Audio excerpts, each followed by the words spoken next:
Hello and welcome to another vlog. Today is Friday and it is officially the start of Monster Mash Weekendween, which I'm so excited for. I've been waiting for this all month and I've been just like vibrating with excitement waiting for today to come because I'm really excited about the books I'm going to be reading. I think this readathon's going to be a lot of fun. It's just going to be a good time. I do have some stuff I have to get done this weekend. Today is Friday and I'm normally at work right now. It's like 9 in the morning. But I took today off because I need to do some work for my final papers for a couple of my classes. So a good chunk of today is going to be me doing that, doing some of my readings and some of my research for my papers. But I do still think I'm going to be able to participate because I've chosen things that are going to be quite short and easy to get through. And luckily for me, I still have 2 books I need to read for one of my classes and they both fit into the readathon. So I'm just going to read both of them this weekend and get them done and also have a great time reading them because they're both, I think, going to be pretty fun picks. That is the plan for the weekend, and I thought I would just go back through the books I'm planning to read. The first prompt for this was to read, or to let a coin toss decide your first read, and I did that during my October TBR, and it gave me Mapping the Interior by Stephen Graham Jones. The other option was Night of the Mannequins. I just have had these 2 of his novellas on my shelf for a long time and wanted to read one of them.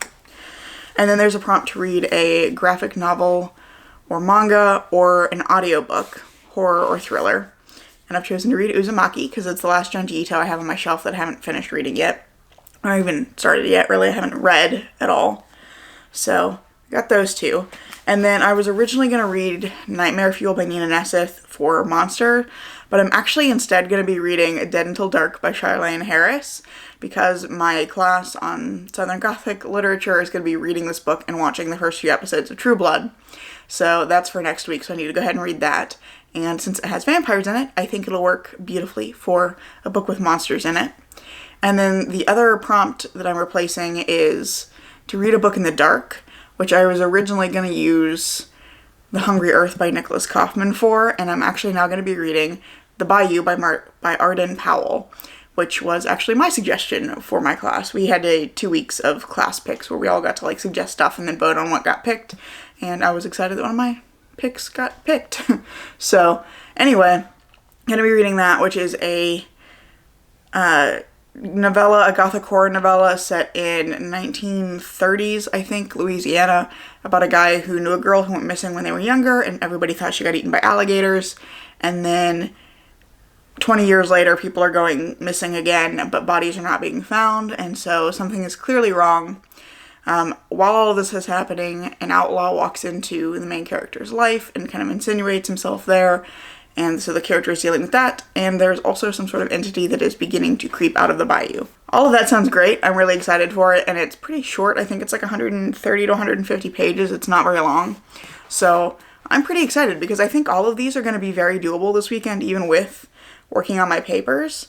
The other thing I'm really excited about is my best friend is coming over tomorrow so that we can play Madison, which is a new horror game that just came out this year that we've both seen bits and pieces of it, but we haven't gotten to see the whole thing.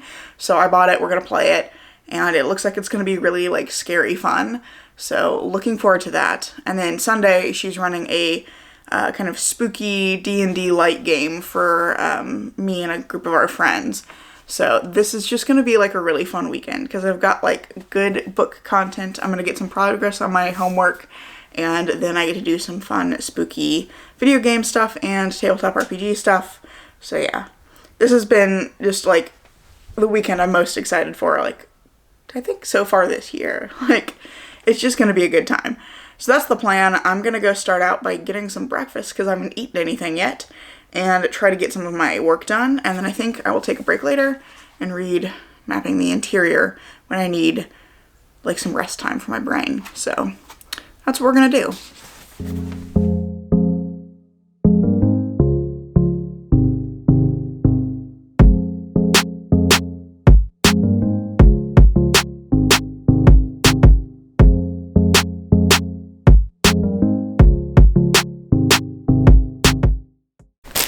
I am still in the midst of doing schoolwork. I'm currently reading about the digital humanities for my kind of intro to methods class for my master's degree, but I had to pause because I just got some very exciting mail that I've been waiting for 2 weeks now.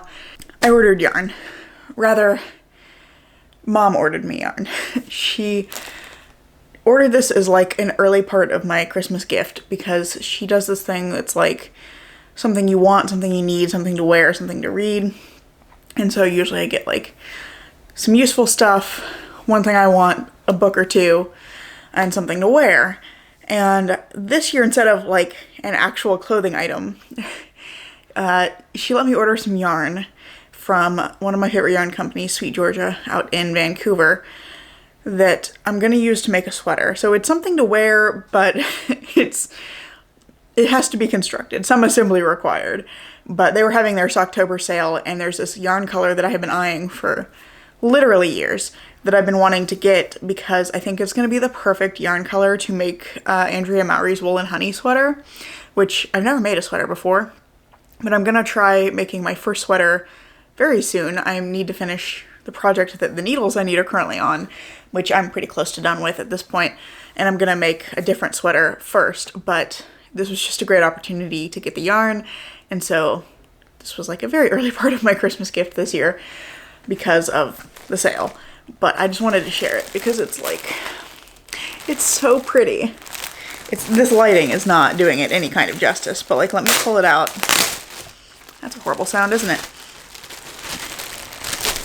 So this is their apple pie colorway on their Tough Love sock yarn.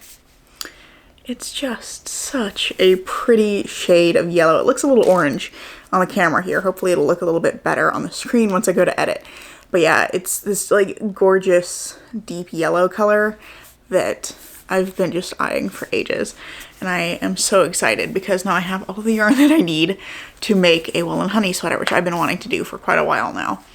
So anyway, completely random update that's not at all, you know, maybe exciting to anybody who's not like really into knitting and weaving and, you know, all that good yarn related stuff, but I just love this yarn. I've had some other skeins from Sweet Georgia. Actually, the yarn I'm going to be making my first sweater with is also Sweet Georgia. It's their superwash worsted, but like it's just so squishy and pretty, so I'm very excited. This had gotten kind of lost in the mail for a little bit, and I had to submit a like missing mail request for it, but then like the next day they were like, oh, we found it, and now it's like 2 days later and it showed up. So yeah. Just wanted to share this because it's just very exciting to me. Maybe only to me, but yeah, I love this yarn. Okay, so it's now about 12:45, 12:50, and I've actually hit my first big goal for the day, which is I wanted to finish all of the readings I had left for one of my classes that aren't directly related to the paper for that class, and I've done that now. And since it's about lunchtime, I am going to go get some lunch. And then I thought that it would be good for me to get away from my desk for a little bit because I spent all of yesterday evening working on the readings. I spent most of this morning working on them. So as a little treat to myself, we're gonna go book shopping. I don't really need to buy more books, and I'm gonna try and not buy like a ton of them, but I do need to go to Barnes & Noble to get another bullet journal because they sell the kind that I like. Seems like a good opportunity to go wander for a little bit, stretch, get away from my desk, let my brain kind of process everything I've just read, all of that kind of stuff. So I'm gonna eat, and then we're gonna go look at books.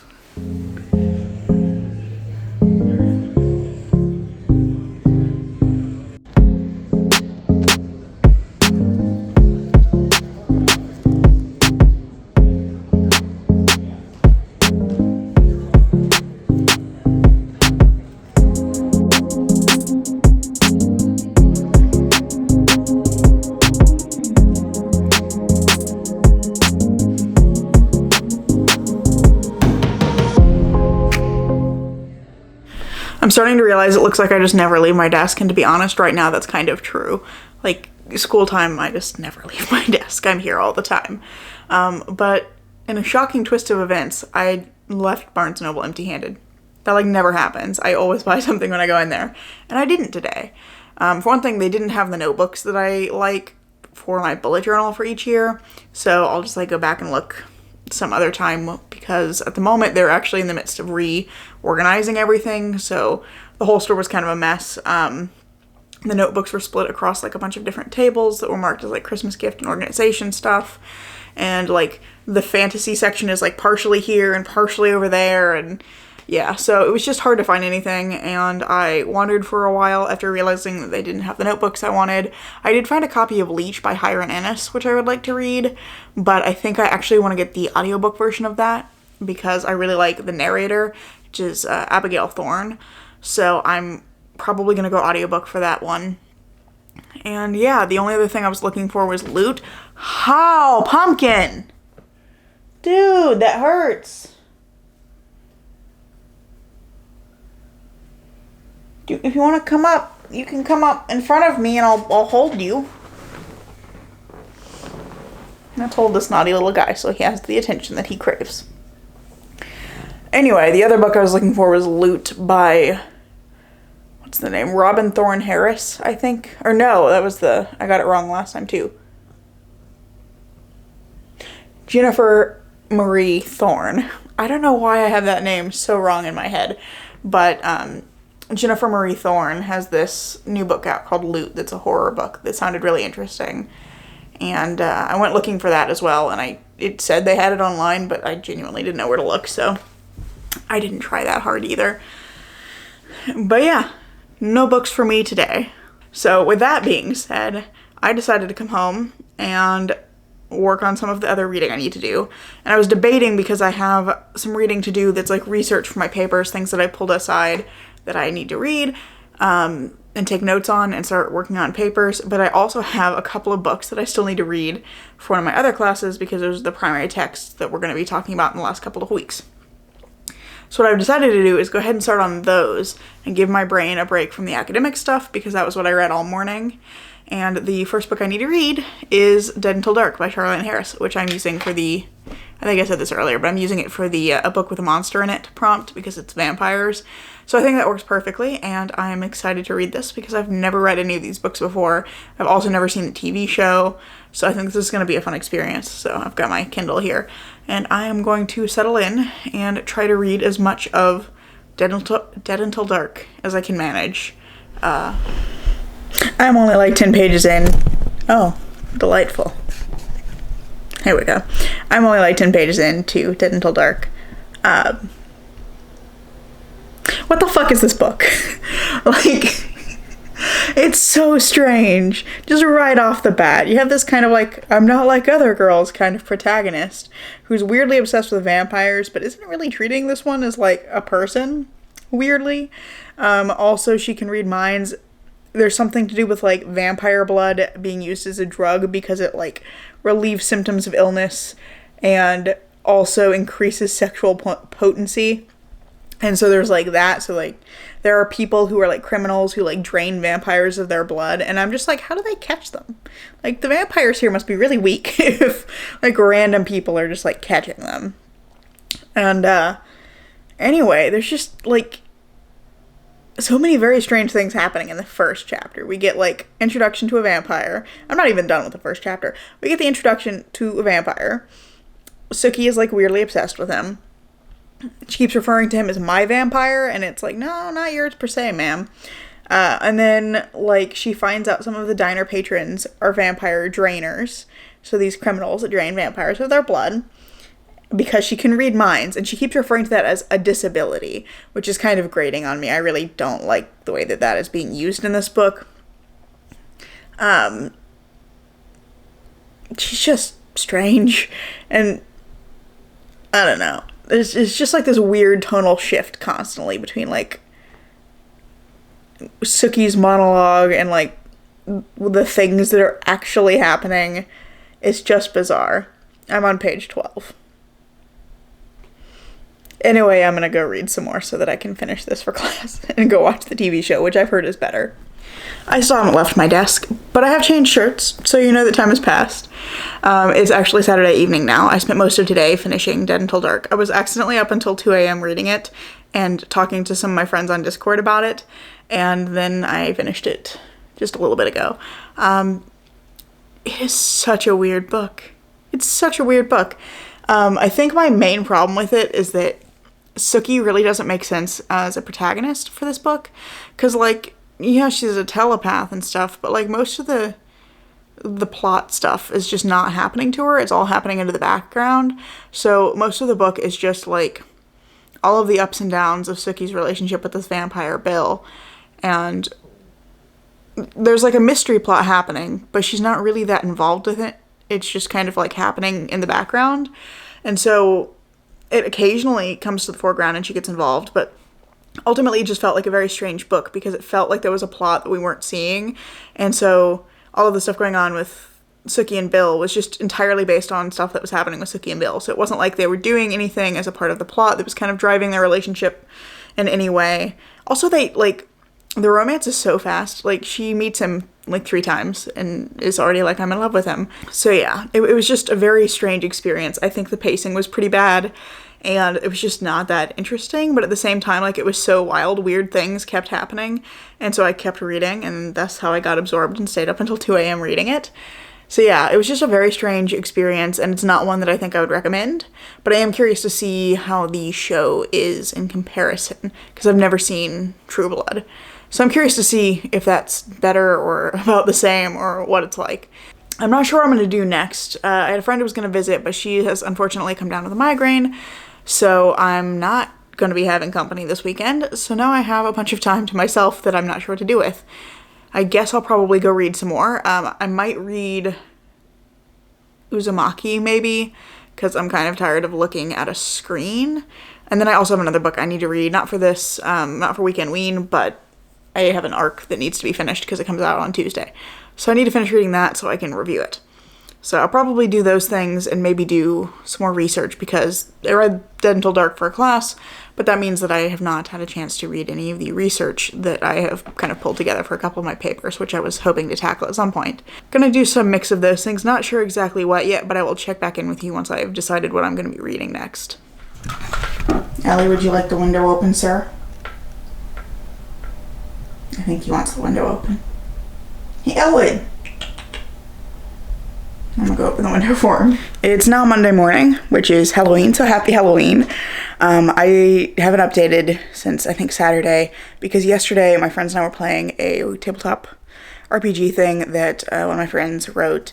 It was a kind of D&D light kind of a thing, and it was so much fun. It just took way longer than we thought. So we logged in about 9:30. We started about 10:30, and we finished about 7:30 with a couple of breaks here and there for like food and stretching. So it took way longer than we thought, but it was really cool because it was this like interdimensional thing where we were hopping between different worlds that were all different genres of horror. So it was really fun, and yeah, it was just cool to have that time to play that with my friends. And I think this is the first tabletop game we've actually like gotten all the way through a campaign because it was just a one-shot. So yeah, tons of fun. I didn't film any of it because it was all virtual, so it was just me with my messy desk staring at a screen for like 10 hours. So yeah. It's now Tuesday. It's November 1st. I totally forgot to come back and film the conclusion for this vlog yesterday. I actually got home from class and decided to watch True Blood since I needed to watch that for my upcoming class on Thursday. And that was a fun time. I watched 3 episodes, which is what I had to read, and then it was like midnight, so obviously I had to go to bed. But it was a weird experience because so much of the show is like a one-to-one for the book dialogue, but then like there's characters that are not major characters in the book become major characters in the show. There's one character who doesn't even exist in the book who is a major character in the show, and I think the show is doing a little bit better job of kind of setting up some of the stuff that's going to happen later. It does a better job of kind of setting up the red herrings for the mystery and the tension for all of that and where the suspicion is kind of falling for that. It also does a better job, I think, of foregrounding that, like, drinking vampire blood is going to have an effect on Suki, because I think in the book you just kind of get partway through and all of a sudden it's like, oh wow, she's stronger than she was before. How could that possibly be? Whereas in the show, we start seeing this much earlier on, and we get more of an explanation. There's also some things that are given explanations in the show that are not given explanations in the book that I thought were interesting, particularly like why Suki can't read vampires' minds, things like that. So I thought that was interesting comparison, because there's a lot of it that I feel like is very much the same. There's some stuff that's totally new, and I'm not sure what to make of that yet. And then there's stuff that's similar but slightly different. I did get really uncomfortable with all the ultra close-ups that they were using. They were just like, we're gonna film from like right here in front of somebody's face. It's gonna be a hand at the level of your eyes kind of filming here. That made me a little bit uncomfortable. Also, please excuse me, I've just drank a bunch of coffee, and for some reason that makes me cough a little bit. So, anyway, yeah, it was an odd experience. I don't know if I'll continue on with the show. I know I have some friends in one of my classes who really love the show and have insisted that, like, oh, you gotta watch it, like, it's so good. So I might watch, like, more of season 1 just to see if it gets better. But, yeah, it was a fun experience. It was something different. I'd never seen it before. So, glad that I finally did. But I am just gonna go ahead and end this vlog here because I didn't do any more reading. Nothing else interesting happened. I had a weekend full of tabletop adventures and homework, mostly. Because funnily enough, Dead Until Dark was homework. So, yeah. Thank you so much for watching this video. I hope you've enjoyed it. And I hope to see you in the next one.